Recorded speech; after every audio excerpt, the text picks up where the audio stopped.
हूँ सुरभि शर्मा। नमस्कार, मैं हूं अमित पालित। सुबह के 9 बजे हैं, हम आपके लिए लेकर आए हैं 9 बजे 9 बड़ी खबर। और आज इस बुलेटिन में हम आपको बताएंगे किसान संगठनों में पहली बार कैसे पड़ी है फूट, और साथ ही सरकार और किसान नेताओं के बीच बातचीत एक दिन के लिए क्यों टल गई। और इसके अलावा आपको ये भी बताएंगे कि पश्चिम बंगाल में ममता बनर्जी बनाम शुभेंदु अधिकारी के बीच कैसे छिड़ गई है सियासी जंग। लेकिन शुरुआत इस वक्त की सबसे बड़ी खबर के साथ हम कर रहे हैं। गुजरात के सूरत से ये खबर आ रही है। एक बड़ा हादसा हुआ है। फुटपाथ पर सोए हुए मजदूरों पर डंपर चढ़ गया है। हादसा कल रात हुआ था। सूरत के किम रोड पर मजदूर सड़क के किनारे सोए हुए थे। गन्ने से भरा ट्रैक्टर और ट्रक आमने सामने आ गए और उसी दौरान ट्रक चालक ने डंपर पर से कंट्रोल खो दिया। फुटपाथ पर सोए हुए मजदूरों पर चढ़ गया। हादसे में 15 मजदूरों की मौत की खबर है। 3 लोग जख्मी हुए हैं। हादसे में 6 महीने की एक बच्ची की जान किसी तरह बच गई, लेकिन उसके माता पिता की मौत हो गई। जान गंवाने वाले सभी मजदूर राजस्थान के बांसवाड़ा जिले के कुशलगढ़ के बताए गए हैं और फिलहाल लाशों को भी पोस्टमार्टम के लिए भेज दिया गया है। घायलों का इलाज चल रहा है।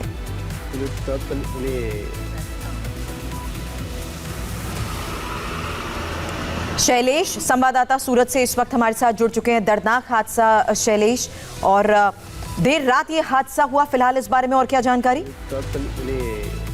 देखिए सुरभि, ये जो हादसा है कल देर रात जो सूरत जिले का जो कोसंबा, कीम और मांडवी का जो इलाका है, वहाँ पर ये राजस्थान के किशनगढ़ के रहने वाले ये लोग यहाँ पर मजदूरी के लिए आए थे।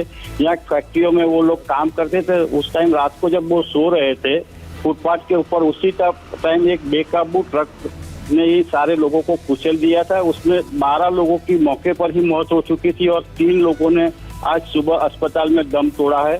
बाकी 6-7 लोगों की अभी भी गंभीर रूप से घायल है और उनका इलाज अभी भी चल रहा है।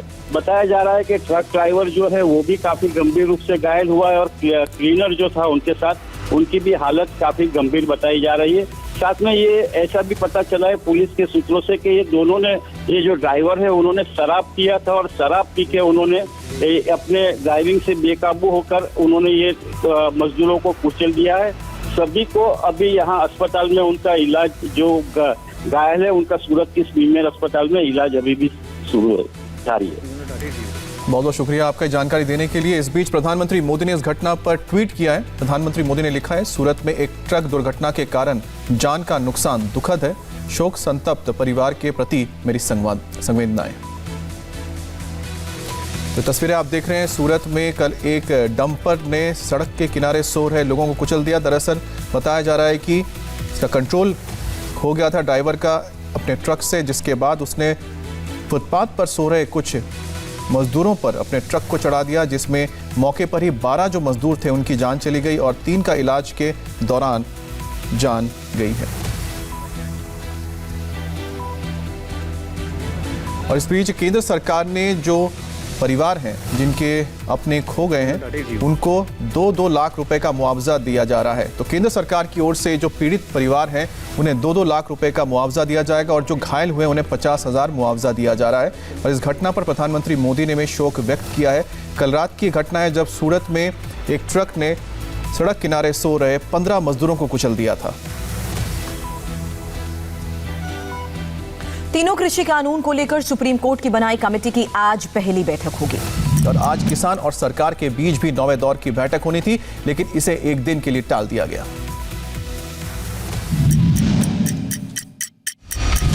सरकार और किसान संगठनों के बीच गतिरोध दूर करने के लिए बनाई कमेटी आज पहली बार मंथन करेगी। इस कमेटी में 4 सदस्य थे, लेकिन भूपेंद्र सिंह मान के कमेटी से नाम वापस लेने के बाद इसमें अनिल घनवट, अशोक गुलाटी और प्रमोद कुमार जोशी ही रह गए हैं। 11 जनवरी को सुप्रीम कोर्ट ने 4 सदस्यों की यह कमेटी बनाई थी, जिसका मकसद सरकार और किसान संगठनों के बीच सुलह करना है। यह कमेटी आज से एक्शन में होगी। सुप्रीम कोर्ट की बनाई कमेटी की आज पहली बैठक है। ये बैठक दिल्ली के पूसा परिसर में आयोजित की गई है। इस बैठक में आज सिर्फ कमेटी के सदस्य ही मौजूद रहेंगे। किसान यूनियन के लोग प्रावधान पर चर्चा करें और जिस प्रावधान से किसान को तकलीफ है उस प्रावधान पर विचार करने के लिए और उसमें संशोधन करने के लिए सरकार खुले मन से चर्चा कर रही है। प्रावधान पर चर्चा नहीं हो पा रही है, इसलिए गतिरोध कायम है। ये महज संयोग ही था कि सुप्रीम कोर्ट की बनाई कमेटी की बैठक और किसान और सरकार के बीच 10वें दौर की बातचीत का दिन 19 जनवरी ही था। लेकिन बाद में किसान और सरकार के बीच आज होने वाली बैठक एक दिन के लिए टाल दी गई। अब ये बैठक कल यानी 20 जनवरी को दिल्ली के विज्ञान भवन में होगी। कृषि कानून पर जारी गतिरोध के बीच किसान संगठन 26 जनवरी को ट्रैक्टर परेड निकालने पर अड़े। इस मामले में सोमवार को सुप्रीम कोर्ट में दिल्ली पुलिस की याचिका पर सुनवाई भी हुई, जिसमें कोर्ट ने साफ कर दिया कि इस बारे में फैसला लेने का अधिकार दिल्ली पुलिस को है। लिहाजा मामले को सुलझाने के लिए बीती रात दिल्ली पुलिस और किसान संगठनों के बीच एक मीटिंग हुई। इस मीटिंग में दिल्ली पुलिस के ज्वाइंट सीपी SS यादव और किसान नेता मौजूद थे। किसानों की ओर से योगेंद्र यादव, डॉक्टर दर्शनपाल, शिव कुमार कक्का, हन्नान मुल्ला मौजूद रहे। ट्रैक्टर रैली के अलावा और भी कई मुद्दों पर ज्वाइंट सीपी के साथ किसानों ने बातचीत की। उन्होंने कहा, हमने भी ये कहा कि इसको पीसफुल रखना हमारे आंदोलन के लिए भी बहुत जरूरी है। उन्होंने भी कहा कि हाँ, आपने अनाउंस किया है, इसके बारे में हम सोचेंगे आने वाले दिन। ट्रैक्टर रैली के मामले में सुप्रीम कोर्ट में अब बुधवार को सुनवाई होगी।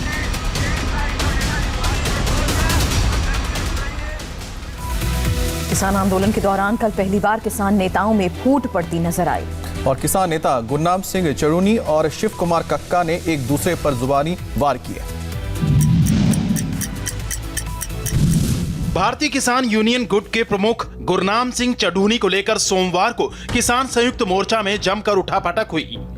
गुरनाम सिंह चढ़ूनी की हरियाणा कांग्रेस के नेताओं के साथ मीटिंग की तस्वीरें सामने आई, जिसके बाद उनकी और MP के किसान नेता शिव कुमार कक्का के बीच जुबानी जंग हुई और संयुक्त किसान मोर्चा की बैठक में भी बवाल हुआ। संयुक्त किसान मोर्चा के लिए सोमवार का दिन किसी भूचाल से कम नहीं था। पहली बार किसान संगठनों के नेता एक दूसरे के खिलाफ बयानबाजी करते नजर आए। किसान नेता गुरनाम सिंह चढ़ूनी ने शिव कुमार कक्का को RSS का एजेंट बता दिया, तो कक्का ने गुरनाम सिंह चढ़ूनी की राजनीतिक महत्वाकांक्षा और बुद्धि पर सवाल खड़े कर दिए।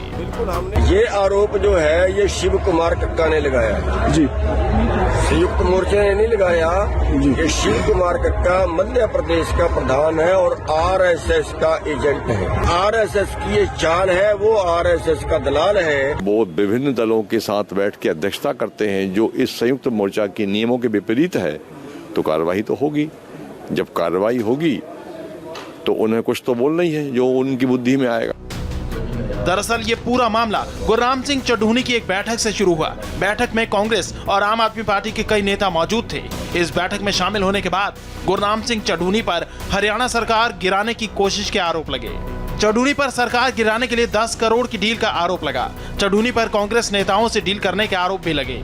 आरोप के बाद चढ़ूनी को संयुक्त किसान मोर्चा से सस्पेंड कर दिया गया। चढ़ूनी को संयुक्त किसान मोर्चा की 7 मेंबर कमेटी से भी निकाल दिया गया। यही बात गुरनाम सिंह चढ़ूनी को नागवार गुजरी और मामला यहां तक पहुंच गया कि किसान नेता आपस में ही भिड़ गए। हालात को बिगड़ता देख संयुक्त किसान मोर्चा की बैठक हुई, जिसमें चढ़ूनी को मनाने और दोबारा कमेटी में रखने का फैसला किया गया।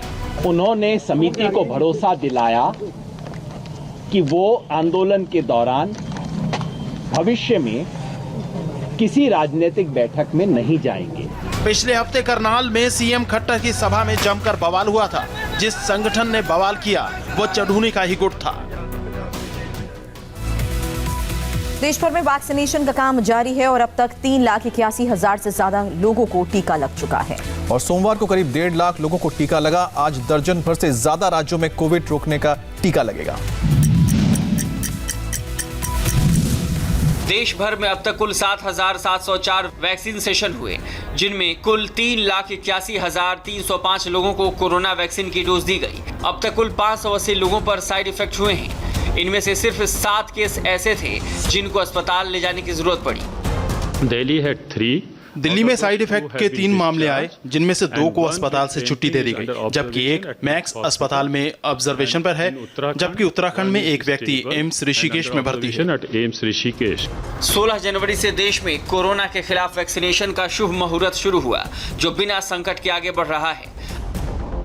आज मंगलवार को दिल्ली, बिहार, महाराष्ट्र, हरियाणा, पंजाब, हिमाचल प्रदेश, झारखंड, उत्तराखंड में वैक्सीनेशन डे है। केंद्र सरकार ने हर राज्य के लिए टीकाकरण के लिए दिन तय किए हैं, ताकि दूसरी स्वास्थ्य सेवाओं पर असर न पड़े।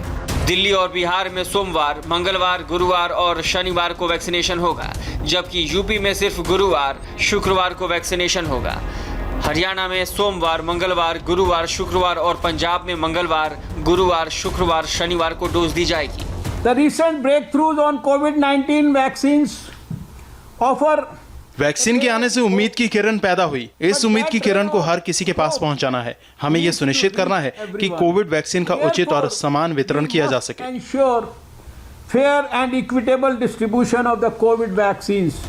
सोमवार को करीब दर्जन भर राज्यों में वैक्सीनेशन कार्यक्रम था। कल 1,48,266 हेल्थ वर्कर्स को कोरोना डोज दी गई। सबसे ज्यादा वैक्सीनेशन कर्नाटक में हुआ। कर्नाटक में 36,888 लोगों को टीका लगाया गया, जबकि वेस्ट बंगाल में 11,588, तेलंगाना में 10,352, बिहार में 8,656, मध्य प्रदेश में 6,665, दिल्ली में 3,600 लोग टीका केंद्रों पर गए और वैक्सीन लगवाए। यूपी में सिर्फ एक दिन वैक्सीनेशन हुआ है और 21,291 वैक्सीनेशन के साथ यूपी देश के सबसे ज्यादा वैक्सीनेशन वाले राज्यों की लिस्ट में शामिल है। यूपी सरकार ने तय किया है कि 29 जनवरी तक यूपी के सभी 9 लाख हेल्थ वर्कर्स को वैक्सीन लग जाएगी।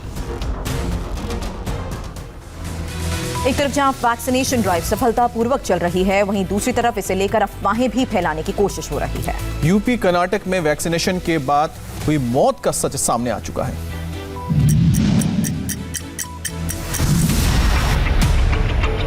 पिछले 3 दिनों के दौरान 4.25 लाख लोगों को वैक्सीन की पहली डोज दी जा चुकी है। कुछ लोगों में मामूली साइड इफेक्ट की बात छोड़ दें तो वैक्सीनेशन ड्राइव कामयाब रही है, लेकिन यूपी और कर्नाटक में टीका लेने वाले 2 लोगों की मौत के बाद अफवाह गैंग सक्रिय हुआ। दोनों मौत को वैक्सीनेशन से जोड़ दिया गया। हालांकि स्वास्थ्य मंत्रालय ने पोस्टमार्टम रिपोर्ट के हवाले से साफ कर दिया कि दोनों की मौत की वजह वैक्सीन नहीं बल्कि दूसरी बीमारी थी। कुछ लोगों के द्वारा झूठी खबरें फैलाने का प्रयास किया जा रहा है, जिस पर आम जनता को, आम जनमानस को बिल्कुल भी विश्वास करने की आवश्यकता नहीं है। यूपी के मुरादाबाद में सरकारी अस्पताल में काम करने वाले हेल्थ वर्कर महिपाल सिंह को शनिवार को वैक्सीन की पहली डोज दी गई थी। तबीयत बिगड़ने के बाद रविवार को उनकी मौत हो गई। महिपाल के घर वालों का आरोप है कि वैक्सीन लेने के बाद ही उनकी तबीयत बिगड़ी। क्या आपको क्या लग रहा है, क्या टीके की वजह से कुछ रिएक्शन? जी मेरा तो टीके की वजह से भी। कि कौन सा टीका? ये जो कोरोना का लगा वैक्सीन, तो इसकी वजह से मृत्यु हुई है? जी हाँ। लेकिन जब जांच हुई तो मुरादाबाद प्रशासन ने वैक्सीन से मौत की खबर को गलत बताया। मुरादाबाद के सीएमओ के मुताबिक जिस दिन महिपाल सिंह को वैक्सीन दी गई थी उनकी तबीयत ठीक थी। यही नहीं, महिपाल सिंह ने शनिवार को नाइट शिफ्ट में ड्यूटी भी की थी। पोस्टमार्टम में मौत की वजह हार्ट अटैक को बताया गया है। पोस्टमार्टम में उनकी मृत्यु का कारण कार्डियोजेनिक शॉक विद सेप्टिसेमिक शॉक पाया गया। उक्त श्री महिपाल जी की मृत्यु में कोरोना वैक्सीन का कोई संबंध नहीं पाया गया। इसी तरह कर्नाटक के बेल्लारी में 43 साल की उम्र के शख्स की मौत पर स्वास्थ्य मंत्रालय ने बताया कि उनकी मौत भी हार्ट फेल होने की वजह से हुई, न कि टीका लगने से। हर गुजरते दिन के साथ बंगाल की सियासत में गर्मी बढ़ती जा रही है। कल ममता बनर्जी ने नंदीग्राम से चुनाव लड़ने का ऐलान किया तो शुभेंदु अधिकारी ने भी चैलेंज को हाथों हाथ लिया। करीब 1.5 दशक पहले जिस नंदीग्राम और सिंगूर के आंदोलनों की बदौलत ममता बनर्जी को बंगाल की कमान मिली थी, अब उसी नंदीग्राम के जरिए बीजेपी से निपटने के लिए ममता ने आर पार का ऐलान कर दिया है। 2016 में शुभेंदु ने टीएमसी के टिकट पर नंदीग्राम की सीट जीती थी। अब ममता बनर्जी ने वहीं से चुनाव लड़ने की घोषणा कर सबसे बड़ा दांव चल दिया है। এমনকি আমি যদি নন্দীগ্রামে দাঁড়াই কেমন হয়,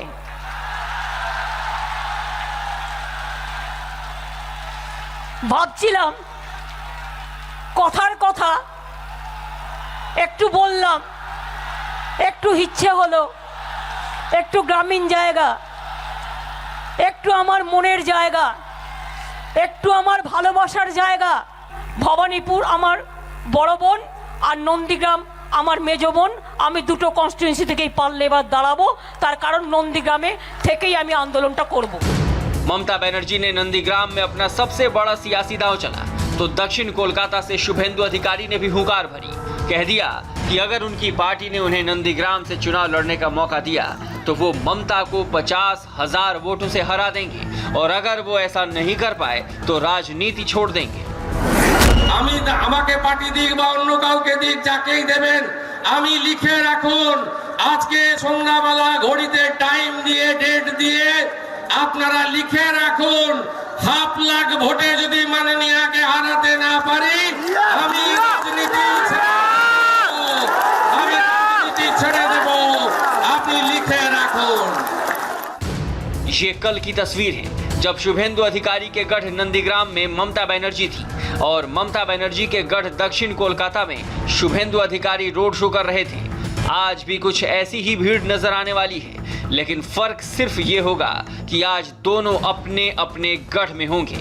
ममता बनर्जी पुरुलिया में रैली करेंगी तो शुभेंदु अधिकारी नंदीग्राम में। गुजरात के कच्छ में राम मंदिर के चंदे को लेकर जबरदस्त विवाद हुआ। विवाद इतना बड़ा कि दो समुदायों के बीच मारपीट और आगजनी तक हो गई। गुजरात के कच्छ में विश्व हिंदू परिषद के कार्यकर्ताओं ने राम मंदिर के लिए चंदा के लिए बाइक रैली निकाली थी। रैली जब मुस्लिम बहुल इलाके से गुजरी तो नारेबाजी और चंदा मांगने को लेकर दोनों पक्षों में विवाद हो गया। फिर मारपीट हुई और आगजनी शुरू हो गई। रविवार शाम को कच्छ के किडाना गांव में दो समुदायों के लोगों ने एक दूसरे पर पत्थर फेंके और कुछ गाड़ियों को आग के हवाले कर दिया। हालात पर काबू पाने के लिए पुलिस को टीयर गैस के गोले दागने पड़े। गांधीधाम के पास बसे किडाना में फिलहाल शांति है, लेकिन यहाँ गांव में आप देख सकते हैं जो तस्वीरें यहाँ पे देखने को मिलेंगी वो बयान करती हैं कि रविवार रात को जो हिंसा यहाँ पे हुई है वो कितनी भयानक होगी। कई घरों को भी अटैक किया गया है गांव में और आप देख सकते हैं कि इस घर में तो आग लगा दी गई है और यहाँ अगर इस कमरे का मैं हाल दिखाऊं आपको इस घर के तो आप देखेंगे ये देखिए पूरा ऊपर तक दीवारें पंखे, यहाँ अगर आके आप देखें तो बर्तन वगैरह सब जलकर नष्ट हो चुका है। कच्छ के किडाना गांव की ये वही मस्जिद है जहां सबसे पहले विवाद हुआ। हैरानी की बात थी कि बीएचपी की रैली के दौरान पुलिस भी साथ थी, लेकिन जवानों की संख्या कम थी तो हिंसा पर वो काबू नहीं पा सके। राम मंदिर के चंदे के नाम पर गुजरात में हिंसा हुई तो यूपी में फर्जी तरीके से चंदा जमा करने का भी मामला सामने आ चुका है। एनएसए अजीत डोभाल से सूफी धर्मगुरुओं के एक प्रतिनिधिमंडल ने मुलाकात की और मुलाकात के बाद धर्मगुरुओं ने कट्टरता को देश के लिए सबसे बड़ा खतरा बताया। एनएसए अजीत डोभाल ने सोमवार शाम ऑल इंडिया सज्जादानशीन काउंसिल से जुड़े 20 धर्मगुरुओं से मुलाकात की। मीटिंग के दौरान सूफी धर्मगुरुओं ने कट्टरपंथी ताकतों पर चर्चा की और देश की शांति और सौहार्द के लिए इसे खतरा बताया।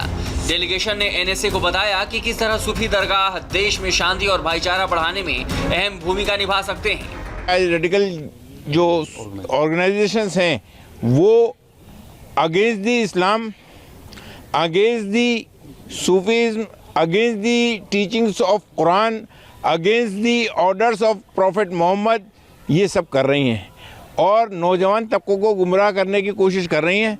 लिहाजा इन लोगों से बचा जाए और जो बुजुर्गान दीन सूफिया कराम की सही तालीमात हैं उस पर अमल पैरा रहते हुए आपस में सूफी जितने भी आए हैं वो दिलों को जोड़ने के लिए आए, दिलों को तोड़ने के लिए नहीं आए।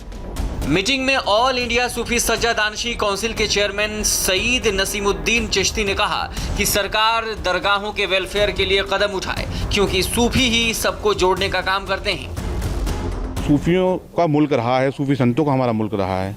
हम चाहते हैं कि सूफी तो कमिटेड हैं to fight and to against stand against the radicalize, but सूफियों की जो इंटरनल प्रॉब्लम, सज्जादा नशीनों की दरगाह की बेसिक प्रॉब्लम जो वफ़ के मामला हैं, डिफरेंट मैटर्स हैं, उनके लिए हम हुकूमत से हमारी बात रखने आए थे। डेलीगेशन की एनएसए से ये मुलाकात करीब 2 घंटे चली। इस दौरान अजीत डोभाल ने मुस्लिम धर्मगुरुओं और दरगाहों की भूमिका की तारीफ की और माना कि देश में शांति और भाईचारा बढ़ाने में दरगाहों की बड़ी भूमिका है। यूपी के मेरठ में एक आरोपी को पकड़ने पहुंची पुलिस का कुछ महिलाओं से सामना हो गया और महिलाओं ने पुलिस टीम की ऐसी हालत कर दी कि पुलिस को खाली हाथ लौटना पड़ा।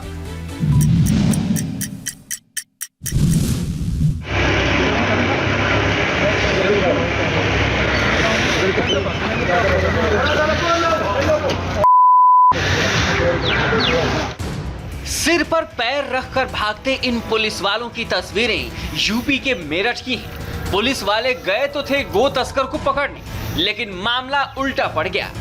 घटना मेरठ के थाना दौराला क्षेत्र के रुहासा गांव की है, जहां मुजाहिद नाम के गो तस्कर को पुलिस पकड़ने के लिए गई थी। जैसे ही पुलिस मुजाहिद के घर पर पहुंची, कुख्यात बदमाश को बचाने के लिए महिलाओं ने पुलिस टीम पर पथराव कर दिया।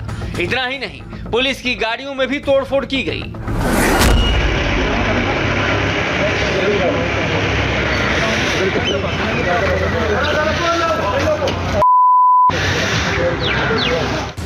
सरकारी जीप का शीशा तोड़ दिया गया, वहीं प्राइवेट व्हीकल को भी नुकसान पहुंचाया गया। आलम यह था कि पुलिस को बिना कार्रवाई के बैरंग लौटना पड़ा, जिसके बाद अब तक भी पुलिस आरोपियों को पकड़ने की कोई योजना तैयार नहीं कर पाई है। हांगकांग के एक दिव्यांग एथलीट की दिलेरी की इन दिनों जमकर तारीफ हो रही है। लाई चाई वाई नाम का यह शख्स व्हीलचेयर समेत हांगकांग की एक ऊंची इमारत पर चढ़ गया।